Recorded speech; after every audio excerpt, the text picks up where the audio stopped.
BNP সরকারের নির্বাচন দেওয়ার সদিচ্ছা আছে কিনা সেটাও খুব বেশি ক্লিয়ার না, কারণ তারা যেভাবে প্রশাসক নিয়োগ দিচ্ছে। আমরা সকল সিটি কর্পোরেশনকেই গুরুত্ব দিচ্ছি। আমাদের জায়গা থেকে আমরা এককভাবে স্থানীয় সরকার নির্বাচনে অংশগ্রহণ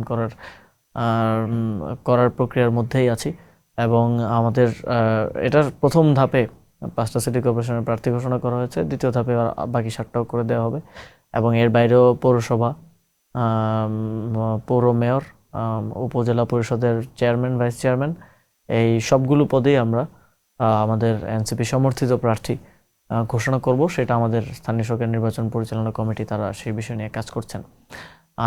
জোট, এই নির্বাচনে জোট হবে কি হবে না এই বিষয়ে এখনো পর্যন্ত কোনো আলোচনা হয়নি আমাদের অফিসিয়ালি, এবং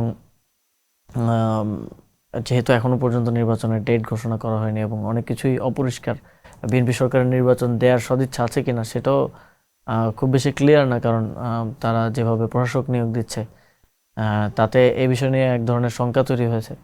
সেই জায়গা থেকে, এবং এখন আরও জাতীয় অনেকগুলো বিষয় চলমান আছে, জুলাই সনদ, গণভোট সহ আপনারা জানেন যে আমরা রাজপথেও আছি, রাজপথে আন্দোলন করছি, একই সাথে আমাদের প্রতিনিধিরা সংসদে তাদের রাজনৈতিক লড়াইটা চালাচ্ছেন। সেই জায়গা থেকে এখনও এই বিষয়ে আমাদের জোট কিংবা আমাদের সম্মিলিত ফোরামে কোনো আলোচনা হয়নি।